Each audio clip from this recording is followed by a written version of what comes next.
Welcome to Momentum for Change, Voices of the Missouri Movement. This is a monthly podcast produced by your coalition, and I am your host, Nora Mosby, a member services specialist at the Missouri Coalition Against Domestic and Sexual Violence. We hope that you enjoy this conversation coming to you directly from Voices of the Missouri Movement. Some episodes of Momentum for Change have conversations that include content and descriptions of domestic and sexual violence, which may be alarming or activating for some listeners. Please take care and visit the MOCADSV website or call our office to connect with supportive services.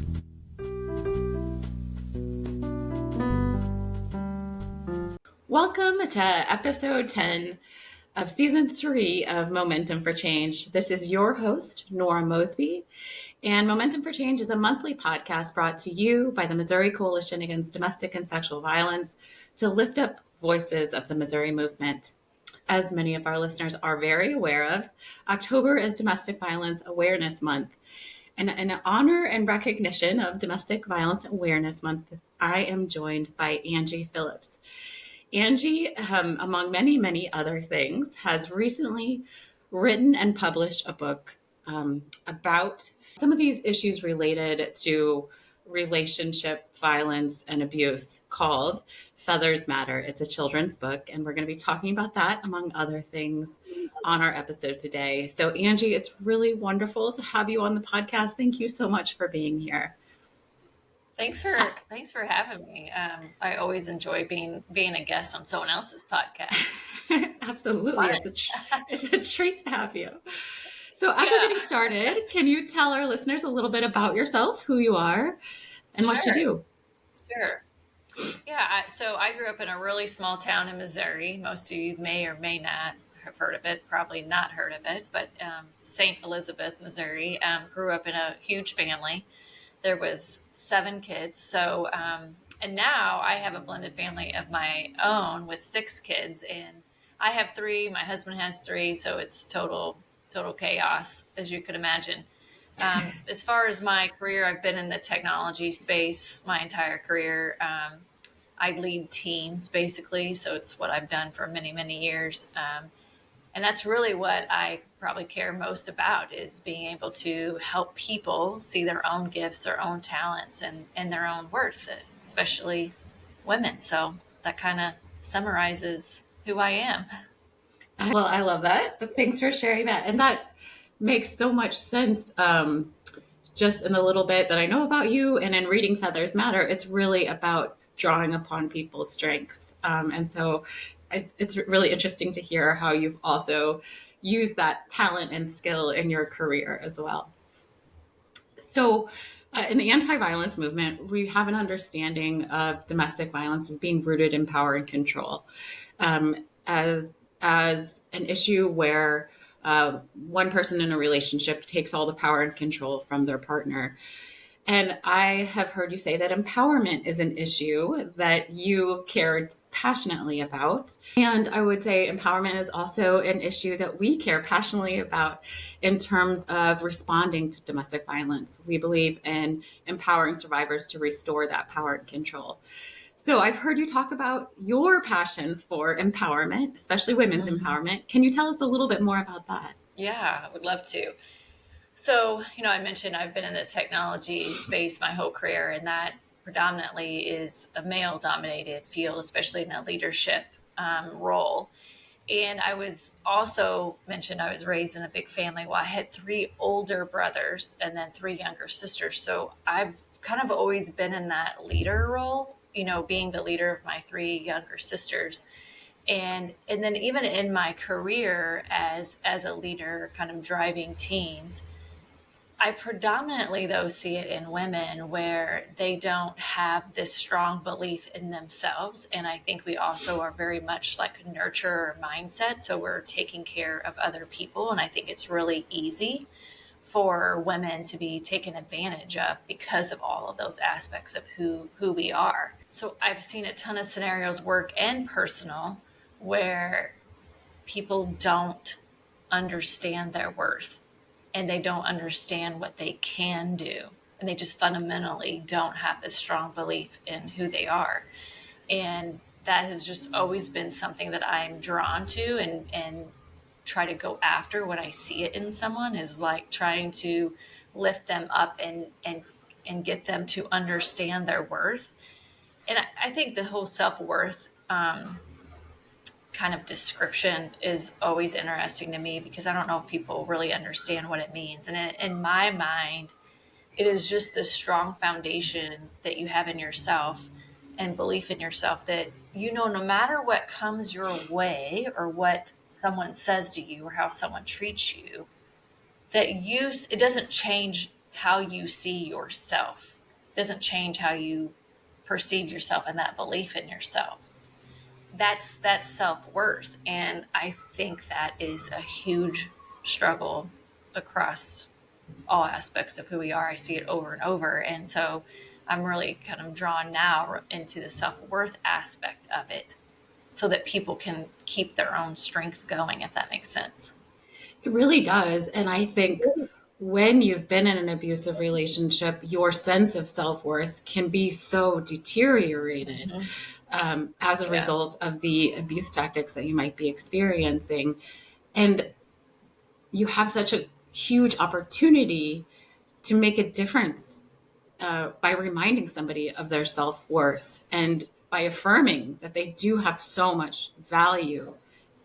And that can make all the Yeah, difference in the world. I think the complicated part of that I've seen too is that, like I saw it in my daughter, and I know we'll get into this, but like I could tell someone that they are worthy, they're powerful, they're strong, they're beautiful, they're capable of it, but that person has to believe that.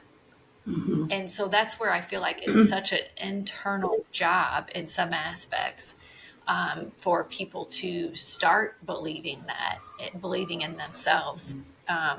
You can help support and navigate them, but it's also a part of their responsibility to recognize it, but also then to focus on it. Yeah, yeah. And I don't know what you would think about this or if you agree, but I think people have an inherent strength that can motivate them to recognize their value. And so I think sometimes it's about drawing upon that strength in order to affirm Yeah. their own value. Yeah. I have a lot of people that tell me that, like, oh my gosh, you're so strong. And I'm like, but like you still, like, everybody is stronger than they know. It's until Mm-hmm. you're in a situation and the only control you have is how you react to it, Mm-hmm. that's when that decision point happens. Am I going to draw from within of my strength and get up anyway, stand back up anyway? But Mm-hmm. I'm with you. I 100% agree. Like, everybody has that inherent strength. Mm-hmm. Yes. So you mentioned your daughter Hallie, and I'd like to talk about her a little bit and her story. And so 2 years ago, you experienced what is every parent's worst nightmare, and that you lost your daughter Hallie when she was 20 years old 2 years ago. And Hallie just seems like she was an incredible person. Can you tell us what kind of person Hallie was? Sure. Yeah, so she was my firstborn, which, they're always like super special because you have all the first with them, right? But she was so headstrong and, like, from little on, had this extreme passion for horses, all animals, really. We had about every animal you could imagine, but really drawn into horses. And like, even in kindergarten, I mean, she was right, and she wanted to be a vet, and loved horses. So she is just such a unique and individual person. She was not afraid to be who she was, and she just had this energy about her, that was just so real and authentic, which I just always had such a love and respect for that aspect. Um, but yeah, she was in a relationship for several years, started dating a kid at like 17, maybe 16, 17. And, her family and friends out of the gate were not really big fans, just sort of like a mismatch a little bit. Mm-hmm. And they were in a relationship for several years, and I worried about her the whole time. I just sort of had this gut instinct, as moms have a lot of times, that was just like, this is not a good mix. And of course, we voice concerns with her, but also when you're raising a child that's 18, 19 years old and headstrong, they're going to make their own decisions, their own choices, and you have to try to navigate your relationship with them as they're becoming a young adult, them making their own choices, their own decisions. And so that was always such a struggle, and it was hard for me to navigate as a mom, because you just naturally want to protect your kids. You want the best for them.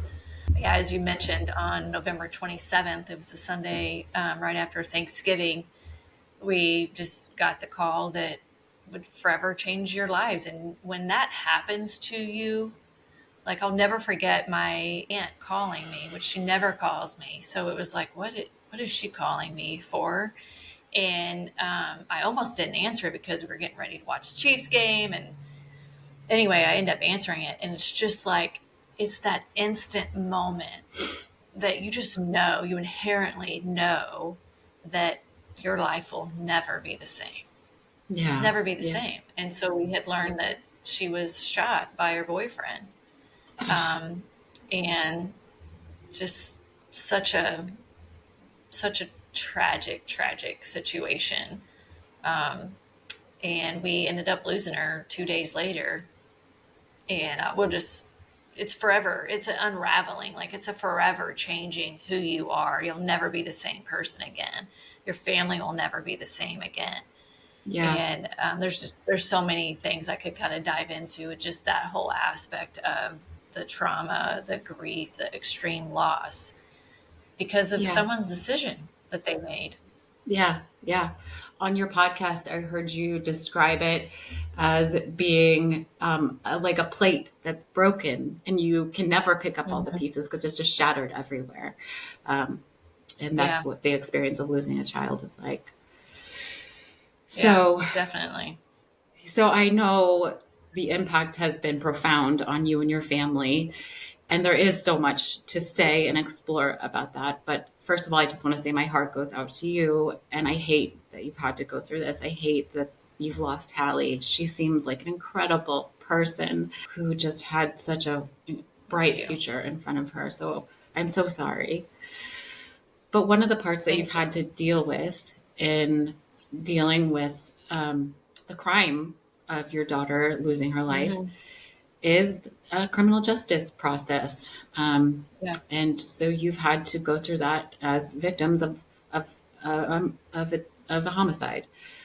So what has that process been like? And what would you like to share about going through the Oh criminal my gosh. justice process? Well, I will first by saying we had zero experience with that side of the system. Yeah. Yeah. Zero. So even when it's crazy. People might think, wow, how crazy is that? But like, when we got her death certificate in the mail, the cause of death said homicide. Yeah.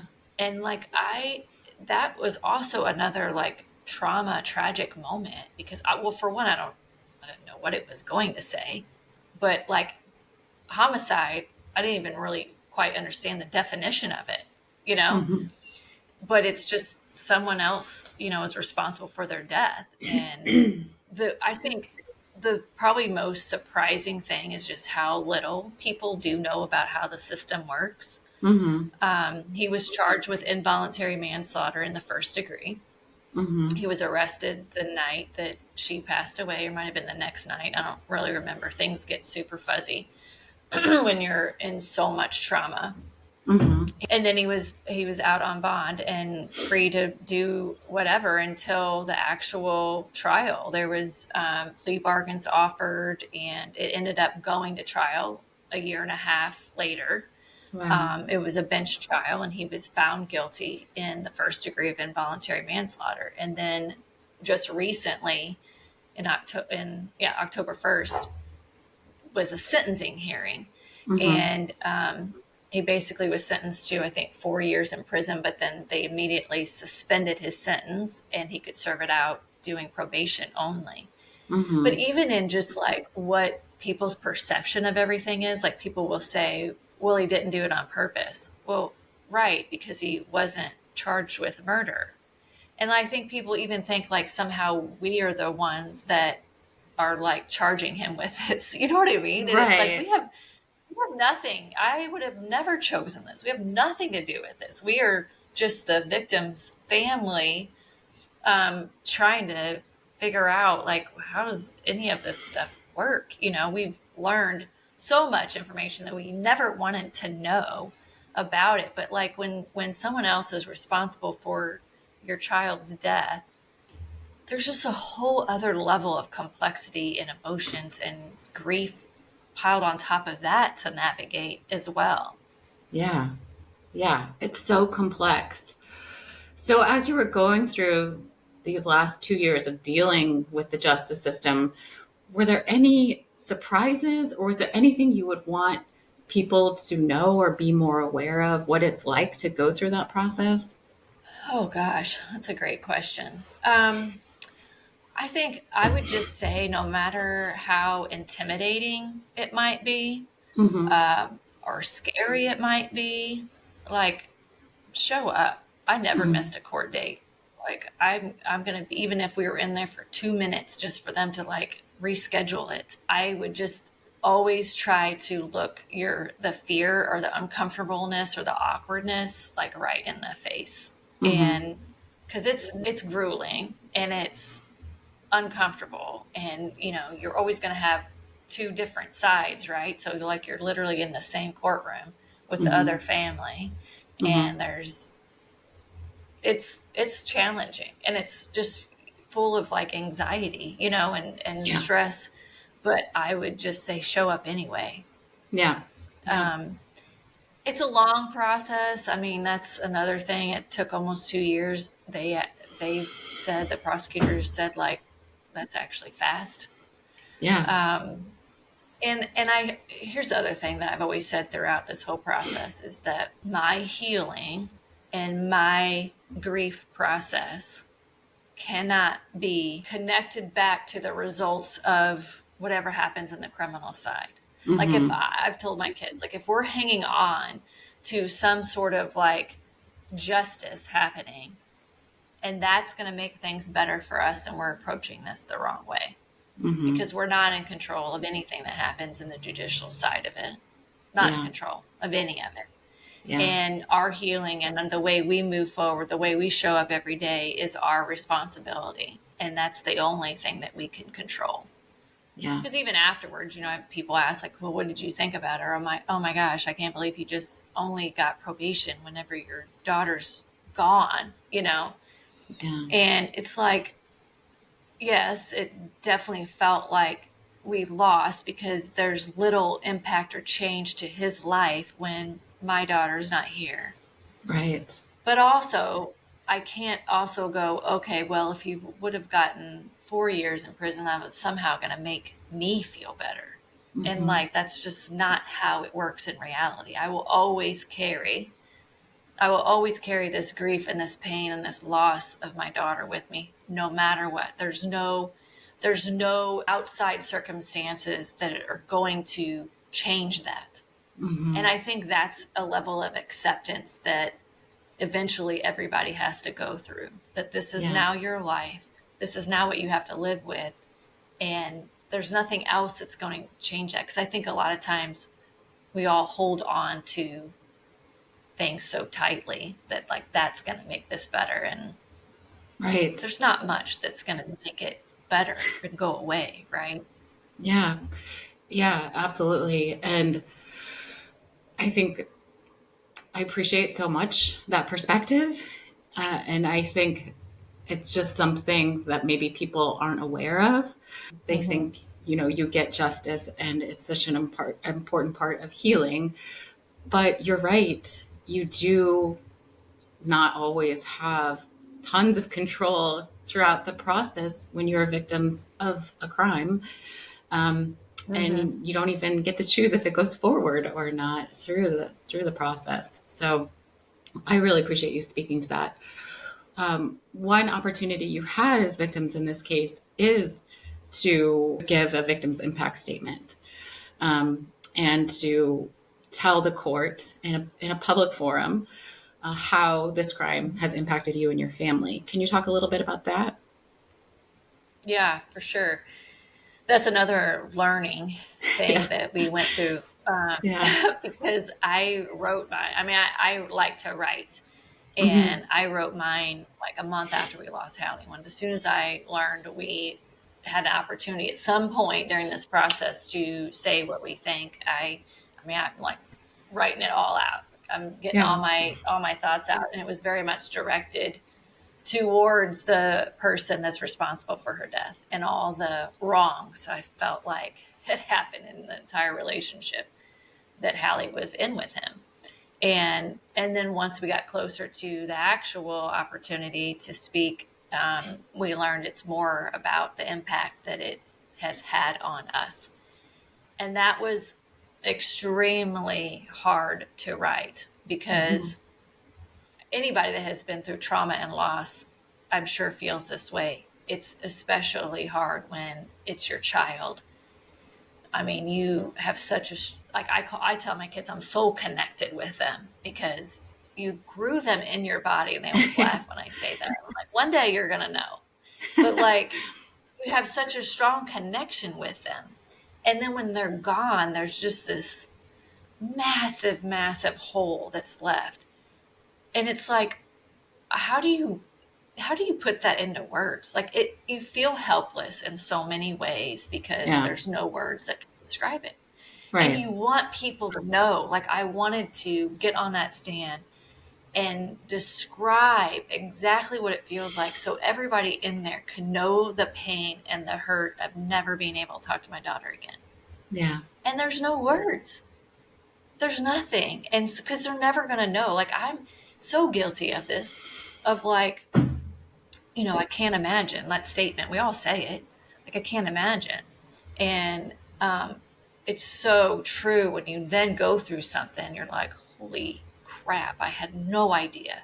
I had no idea it would feel like this. I think your body protects you from it. Like, you can't actually imagine it. Yeah. And so I did the best I could on my impact statement, but then I also gave the opportunity to the twins, Hallie's little brother and sister, that she prayed for so hard when she was 7 years old. Like, she wanted a brother and a sister. And she got them I'm both. like, don't you mean or? You mean or? No, and.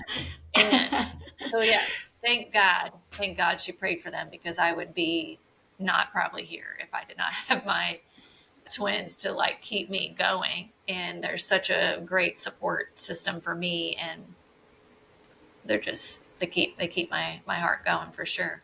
But I gave them the opportunity, like, hey, it's always impactful to hear from other kids and siblings, because their level of experience is different. And I for sure wanted them to write it out, because I think, for one, writing is so therapeutic. It's intimidating, but it's Yes. therapeutic. Even if you don't even ever say the words out loud, there is something about writing things down that is so impactful. I'm like, put your phones away. I want you to spend even just 30 minutes just writing it out. And you may not Yeah. read it. No one may ever see it again, but I want you to do this. That was the one requirement for them. Yeah. And then it's up to you if you take the stand. And I knew Chase would, because he's just very strong-willed and such a protector. Summer, I wasn't sure. And the last minute, she leaned over and she's like, Mom, I don't think that I can do it. And her legs are just like jumping up and down, like just so anxious. And I said, that's totally okay, but you've had your worst day. Hmm. And she got up there and was like a boss. I mean, she looked directly at the defendant, and there's so much power in eye contact in all aspects from both sides, right?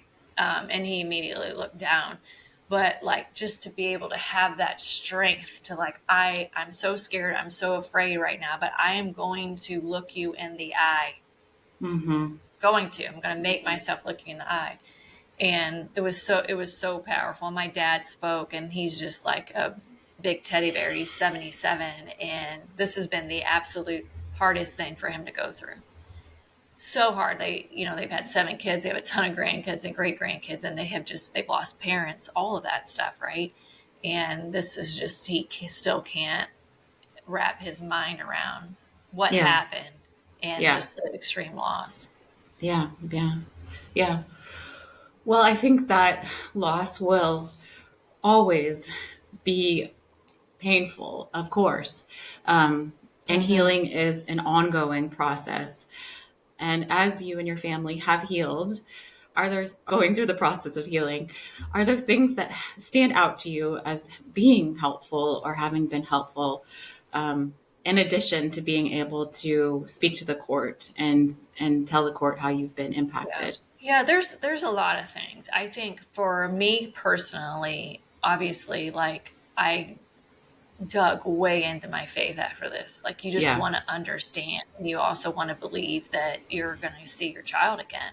Hmm. And so I think faith for me has been such a strong foundation to try to be able to go back on, lean Hmm. into that, right? Because you have good days and you have terrible days. And I use this analogy often as like, when in doubt, zoom out. Hmm. And I heard this analogy a while back and it's just like stuck with me. It's helped me so much in challenging situations or where I feel super low. It's like zoom out. There's a bigger picture here. And if you're so focused in on this one thing and you're not looking at the whole picture, like this life is short, so short. Yes. Yes. And I'm going to see her again. And so right now it's about living and doing the best I can right now.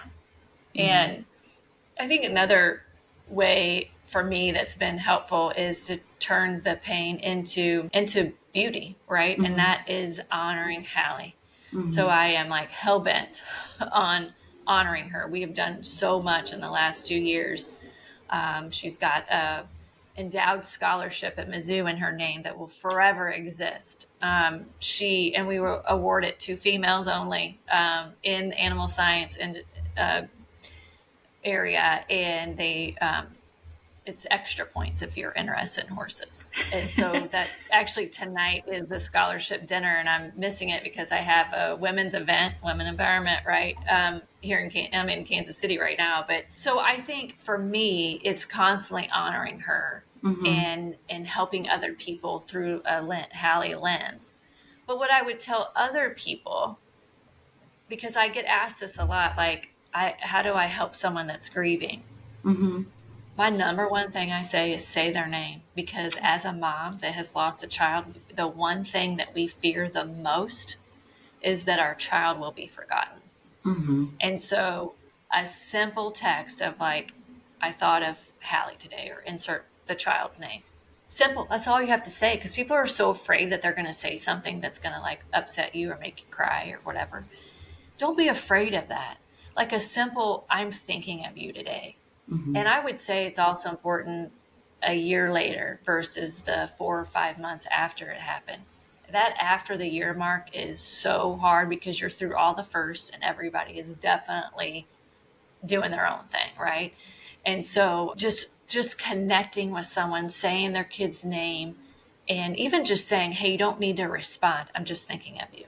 So simple, but it Yeah. means the world. So, that's the two lenses, how I help myself, but then also how the listeners, if they're wanting to help, comfort someone or lean in, that's so helpful. Ugh, there's so many nuggets there that you just mentioned, but I will never forget when in doubt, zoom out. That's just so helpful. Yes. And Yes. saying her name too. Gosh, I just love that perspective. So I want to talk more about some of the ways that you're honoring Hallie because you are doing so much and it's very inspiring. But before we get to that, I do want to talk a little bit about the relationship she was in because even Sure. before the incident that happened 2 years ago, you had some pretty significant concerns about Yeah. the relationship. What were some of the red flags that were coming up and that you were seeing as a parent? Yeah, definitely. Well, back to self worth. So, Yeah. Hallie, as I mentioned, was very headstrong. And when she was like 15, 14, 15, 16, like big dreamer, like had big goals, just full of life energy, focused on self care, like all the things. And once she got into this relationship over time, you notice a lot of that dwindling. Hmm. So not a strong belief in herself, not necessarily always taking care of her, like herself, like not caring as much about what she looked like and all that stuff, which there's some good aspect in that. But I think the difference is, as a mom, what you know your daughter to be, and then you see them transpire into something a little bit different. And it's Mm-hmm. like, what's causing this, right? Um, and I think there's also this tendency to pull her away from her family and friends. So that's a huge red flag. If you're in a Mm-hmm. relationship and they're trying to pull you away from your family and friends, like that is a huge red flag. A Yeah. huge red flag. That And if you feel like isolation. you have to, yes, yes, total isolation. If she was Bec- getting too close to a girl, like a friend, then it was like all of a sudden there was some relationship challenges, or trying to pull her away. yeah. Yeah. I think the other thing that was big that I saw is, and this kind of goes back to her not taking care of herself the best, is like when you feel like you have to change to fit in the other person's world. Mm-hmm. Like Mm-hmm. that's not okay. In a relationship, you should have two whole people that come together to lift each other up, to make each other better, Mm-hmm. not tear one person down, not to be this like one has more control than the other. Mm-hmm.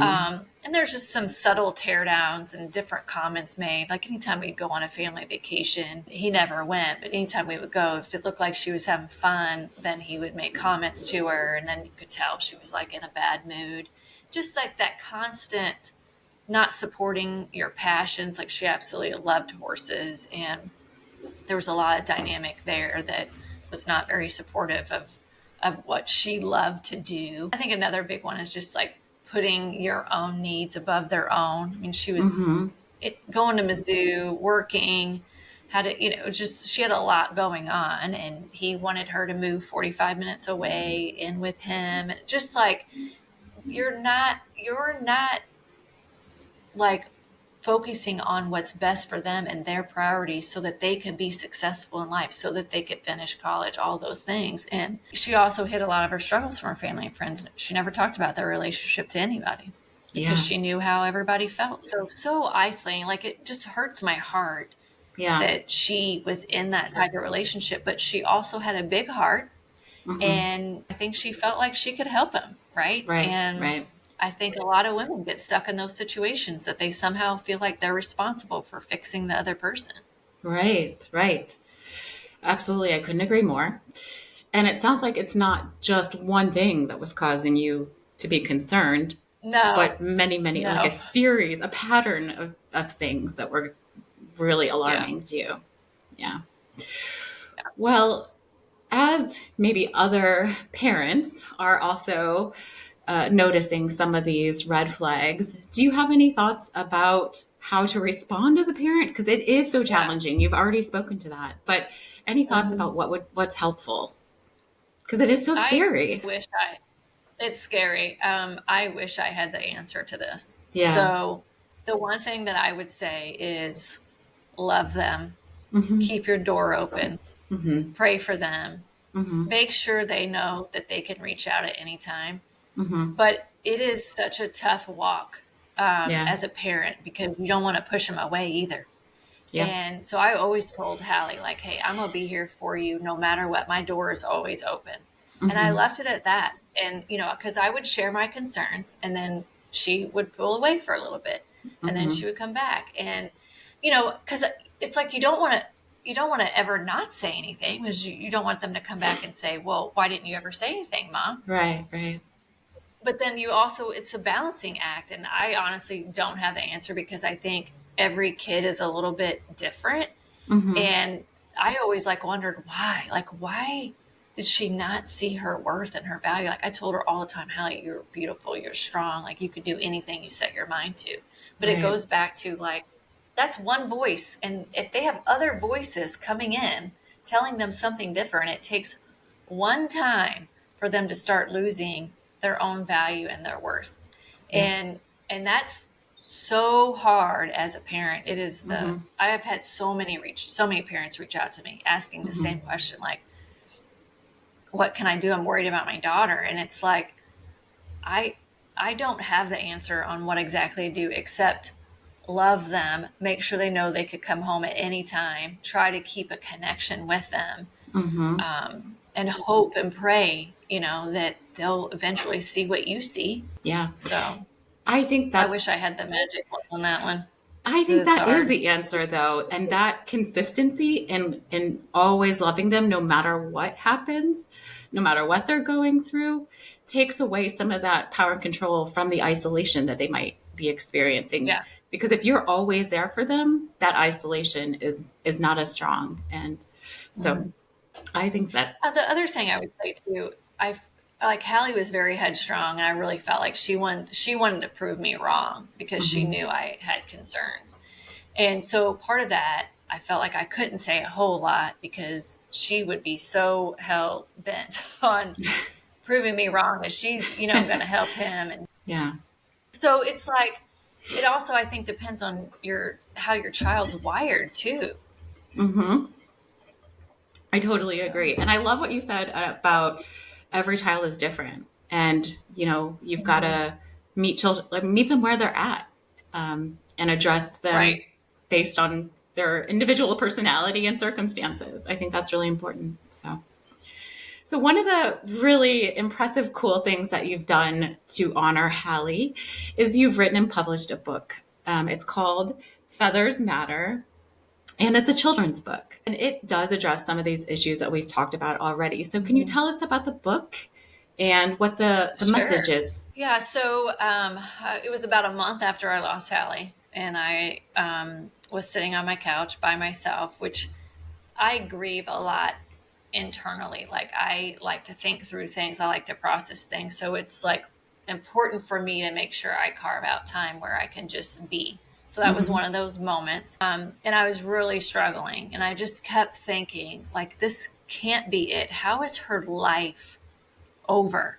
Just like that. Like, sometimes it's 2 years and I still cannot believe that this is our lives and that she's gone. Mm-hmm. And so in that moment, I just kept thinking, like, this whole self-worth thing, and how young kids feel like, they're getting torn down, whether it's like socially, online, school, like friends, all of that's so hard for Mm-hmm. kids. And it was like, I need to write this out. Like, I need to tell this story, but how do you reach kids? It's like, okay, well, it's a children's book.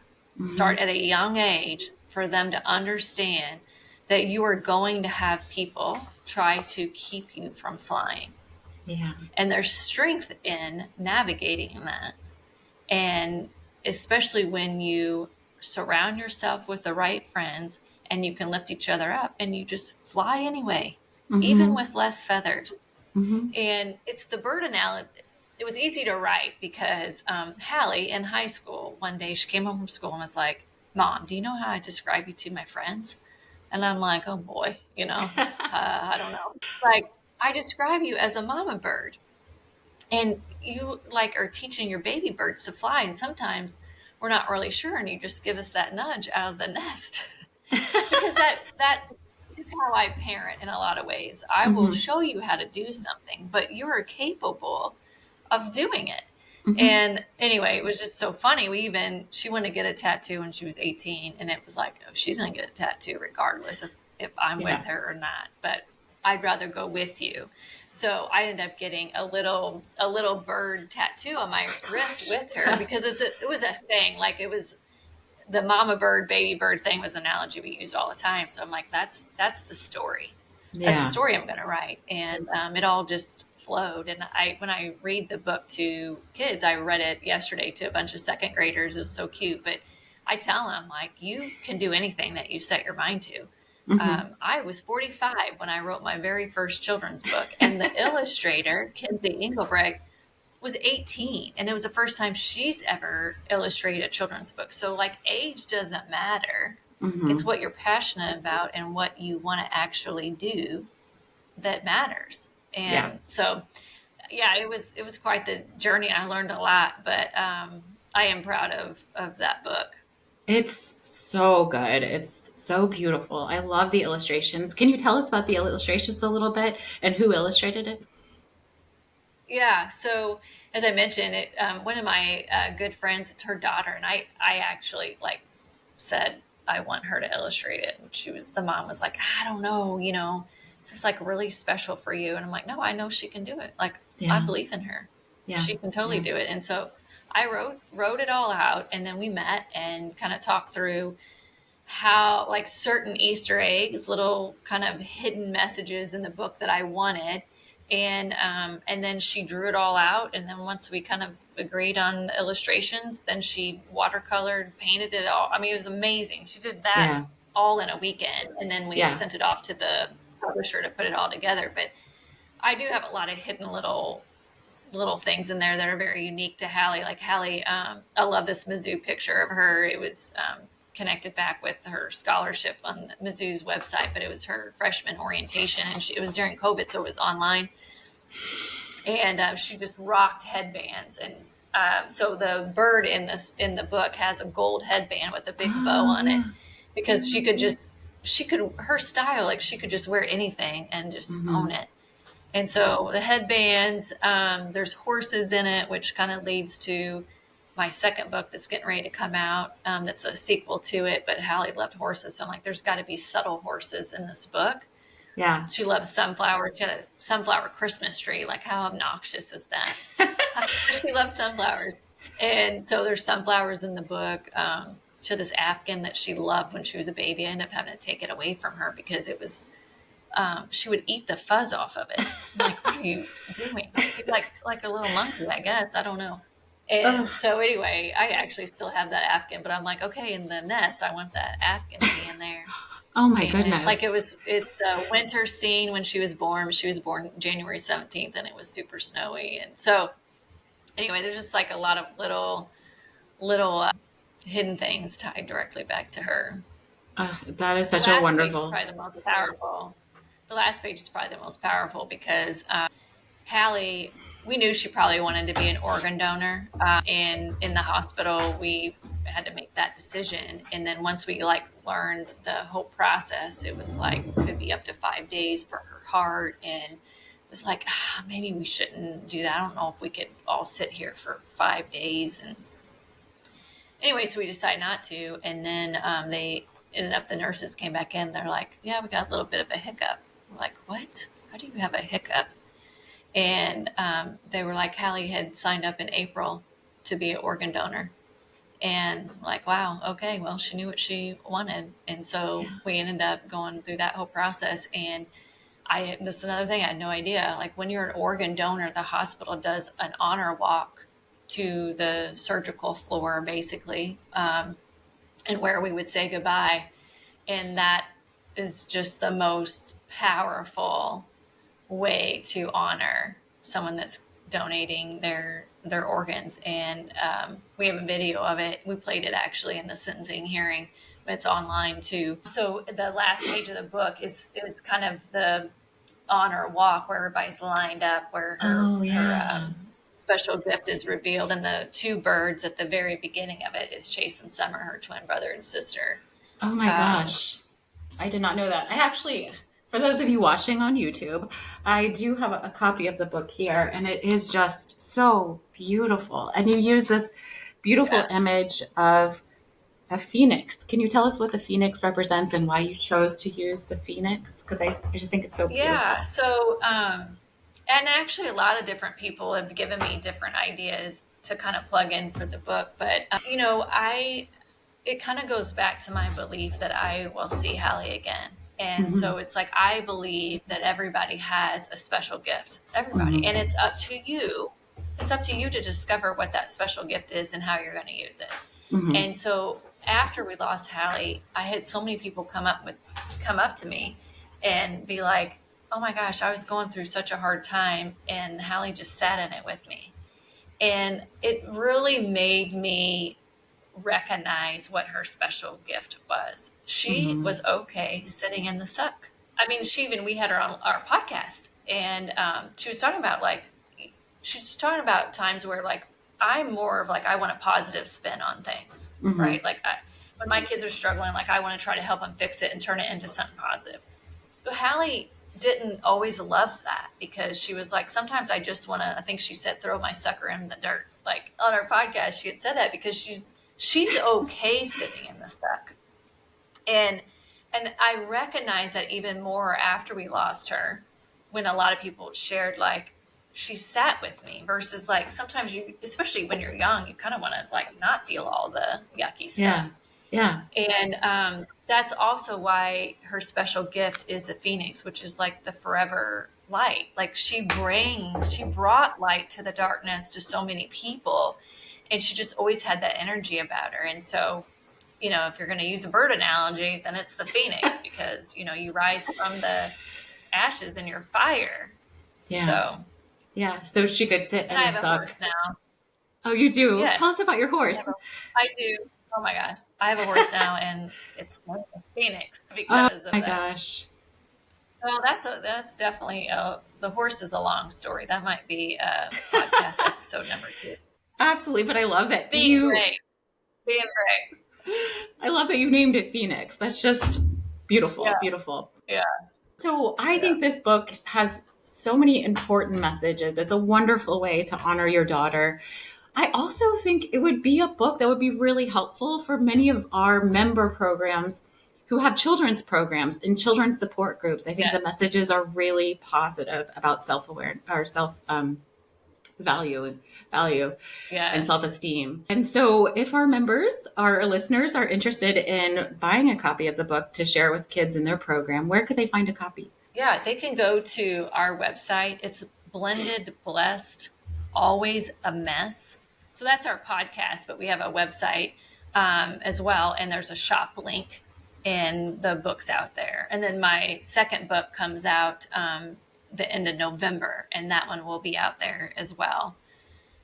And there's stickers, and there's this cute Hallie bird Afghan like stuffed animal thing that's adorable that I have a local lady that makes them for me.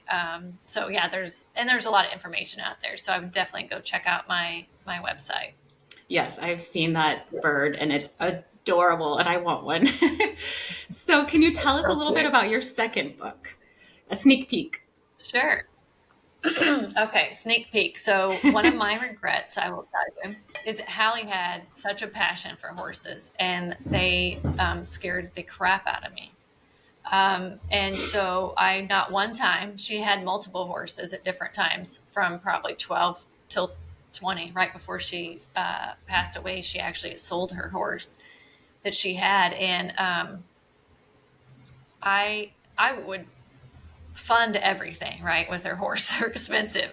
So I would, take her to the barn when she was little, go to her barrel races, anything that she needed around horses. But I never actually got on her horse. I would barely hold the reins for her when I'd go to the barn with her. They scare me. They're huge. I've seen them act up. I've seen Hallie fall off of them. She barrel raced. And so those animals are finicky. I just make me so nervous watching her, because sometimes it wouldn't even come out of the gate to go around the barrels. And so just so many aspects of them that scared me. And so then right before we lost her, there was an opportunity for her we would gift her basically a foal.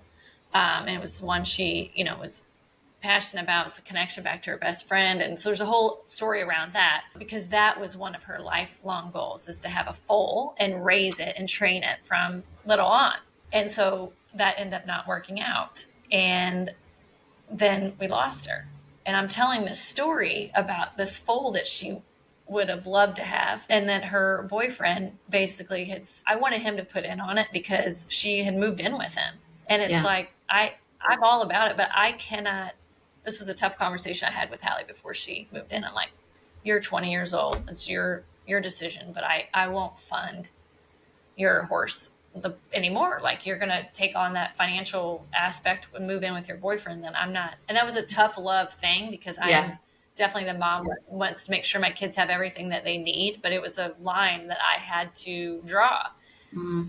And so when this opportunity came up to gift her this foal, I'm like, I can't 100% make that decision. So we leaned in on her boyfriend, like, it's $200. It would be your part, because you guys would be financially responsible for it. When Hallie would be done with school, basically, it's how it would all work out timeline wise. So it was perfect. Anyway, he said no because they bought a gun safe. How ironic.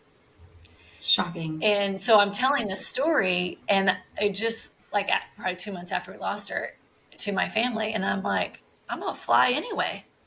I'll do it Good. anyway to honor her and face my fears of horses, but I will carry out her bucket list of having this foal. And so it turned out, it's so ironically also a sign, I always talk about that on my podcast, but I end up asking another one of her friends, I'm like, because I'm going to get on a tangent here, but like Hallie loved like genealogy and genetics with horses. Yeah. And she'll, on her phone, she'd have a ton of list of different studs and how you would match them up and all this stuff. And so I knew she had done a bunch of research, and I ended up asking her friend, I'm like, hey, do you know if there's any certain like stud she was passionate about? Like, cause I'll have to create a full, like, we'll figure this out. And she's like, oh my gosh, she picked out the stud for my horse, and my horse is pregnant, and she wanted first dibs on the foal. And I'm like, What? well, Wow. that's what we're supposed to do. Yeah. I mean, it was like meant to So be. it was meant to be. And so that foal was born in the spring after we lost her. And Wow. that's what the book is about. It's about me being brave. I have an empty nest now. It's a sequel, so I have an empty nest now. Hallie's on her great adventure, and I am learning to be brave with this horse. And Oh my so gosh. it's I love this book as equally as I love the first one. I cannot wait to read it. That sounds incredible. And just, oh, my heart is full just hearing all that background story. That's so cool. I cannot wait to hear it. So you've mentioned your podcast. I am late to the game, but I love your podcast. It's so good. It's called Blended, Blessed, and Always a Mess. And I think you all started it to talk about blending your two families, but it's about so Yes. much more, and it's so helpful to people. Can you talk about our podcast or your podcast and Yeah, where people can absolutely. find it? Yeah, definitely. Well, my husband wanted to start it about 3 years ago, shortly after we got married, because we struggle with blended family. I mean, parenting in general is hard, right? Mhm. And so we struggle with then trying to blend my family, all of our history, our traditions, how we function day to day with his family. And it was so challenging, and we struggled to find people that would like openly talk about it. And there's really not a ton of like guidebooks on it or anything like that. I found a few, and I'm reading books. I'm trying to figure out like how are we supposed to do this. And he was like, you know what, we should just start a podcast and just talk about it. I'm like, I don't know about like talking in front of me. Like, it was not my thing. It was more his thing. But we started it. I'm like, well, we might as well try it, right? And it has turned into, actually, it's really benefits us because it's therapeutic for us, because that's our every week we touch base on things that have happened, and we think about, you know, different ways we've parented the kids and things that have happened, and we're very real and raw on the podcast, and it is just about life. We actually almost stopped doing it right before we lost Hallie because it's time consuming, Yeah. and so we were kind of teetering on maybe we take a break through the holidays, and then we lost Hallie, and we never stopped. We recorded, like, it's real and raw. We recorded right after we lost her. Yeah. Yeah, it's life. It's about life.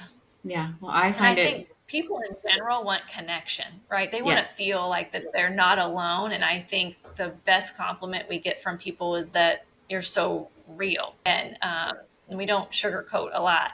And Yeah. it's marriage struggles. We've struggled after losing Hallie. We're newly married. We've only been married 2 years, Yeah. and then to try to navigate this such extreme loss, and you turn into two different people, and now you've got to Right. like sort of reconnect somehow. And so it's we also do it for our kids. They don't listen. but one day they might. They might be like, oh, wow, they've really tried. Well, I could not recommend the podcast more. There's so many great things to say about it.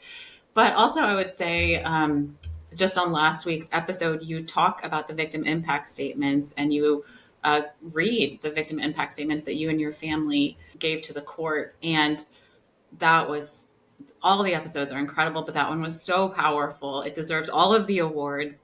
And I would recommend that to other people who are going through the criminal justice process and having to deal with the whole process of writing a victim impact statement. I think it was really helpful, but a great episode, and big high five to you all on that one. Thank you. So I mentioned before that October is Domestic Violence Awareness Month, and in recognition of Domestic Violence Awareness Month, is there anything that you in particular wish that there was more awareness of around these issues of domestic violence, unhealthy relationships, or even the issue of empowerment? Anything you'd like to speak to there? I think for me, my hope is that there's more awareness around emotional abuse. Mm-hmm. So I think when people think domestic violence, right, they immediately think physical. Yeah. And there's so much beyond that. Like I've seen it. People are in relationships and it is not physical abuse. Mm-hmm. It is 100% emotional abuse. Mm-hmm. And I think that there needs to be a lot more awareness and these things kind of talked about with the examples. I did a TikTok, the relationship red flags, right after I lost Hallie, and it like blew up. It blew up. I just listed 10 different things that I saw as red flags. Mm-hmm. And the amount of people that commented on that was alarming. Yeah. It was alarming. It was like, oh, my daughter or my son's in this relationship, or I've been in this relationship for 20 years and I finally got out. Like so many things. It's an issue. And I think people don't tag it as abuse in their minds. And I think there just needs to be more awareness around that. Yeah, I could not agree more. That's such an important point. So as we're wrapping up, is there anything else you would like to share about Hallie or you or your family? Well, I would just thank you for having me. Like I'm honored to be on your podcast and talk about all of this stuff.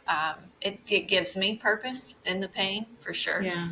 And I would just think one thing I always tell people that I'll share here is my one piece of advice for anybody is to take the pictures, take the videos when you're spending time with people that you love, because tomorrow's not promised.